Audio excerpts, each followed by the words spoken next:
Sugatan ang 31 anyos sa motorcycle rider matapos itong sumalpok at mag-overshoot sa gutter habang nagmamaneho ng kanyang motorsiklo.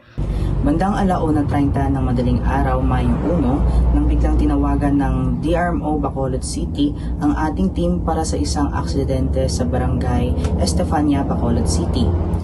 Nadatnan ng team ang rider na nakahiga sa gilid ng gutter. Nawalan umano ito ng kontrol sa manibela na naging sanhi ng kanyang pagka-aksidente.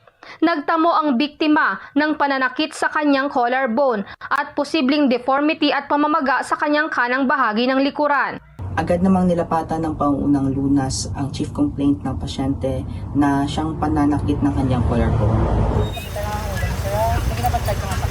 Oh, sige, di kita pisa lang sa Kaya nga ano? Iya, bigyan mo sabi. Kung na mo. Kalsama ka mo, kalsama.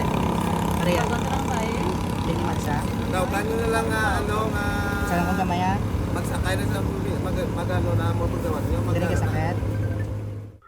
Nilagyan ng underarm sling ang pasyente at sinuotan din ito ng C-collar upang maiwasan ang karagdagang injury.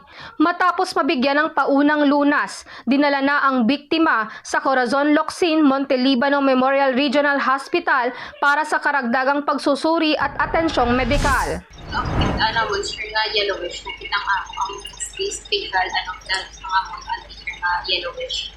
And then wala na siya pala mayo, hindi na tuway na siya mayo, nagkawala na siya sa kaugalingon niya, and then ginareklamo niya, ginasakit sa may tubag. Hapon itong Huwebes nang humingi ng tulong ang pamangkin ng isang 64 anyos sa babae sa Talisay City, Negros Occidental na madala ang kanilang tiyahin sa ospital.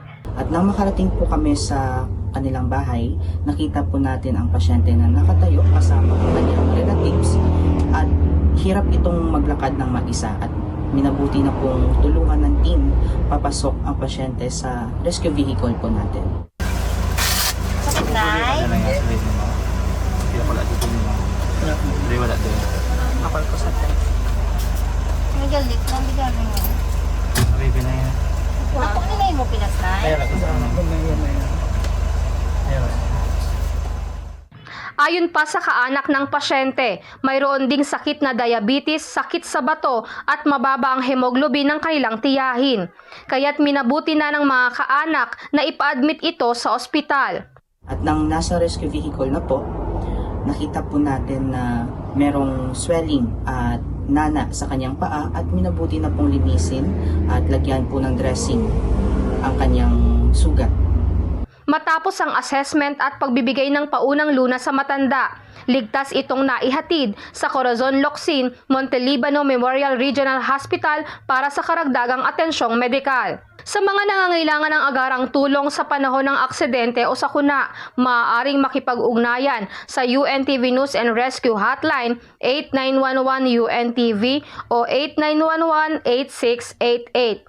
Lizel Nael, UNTV News and Rescue. Diyos ang aming sandigan, serbisyo publiko ang aming pinahahalagahan.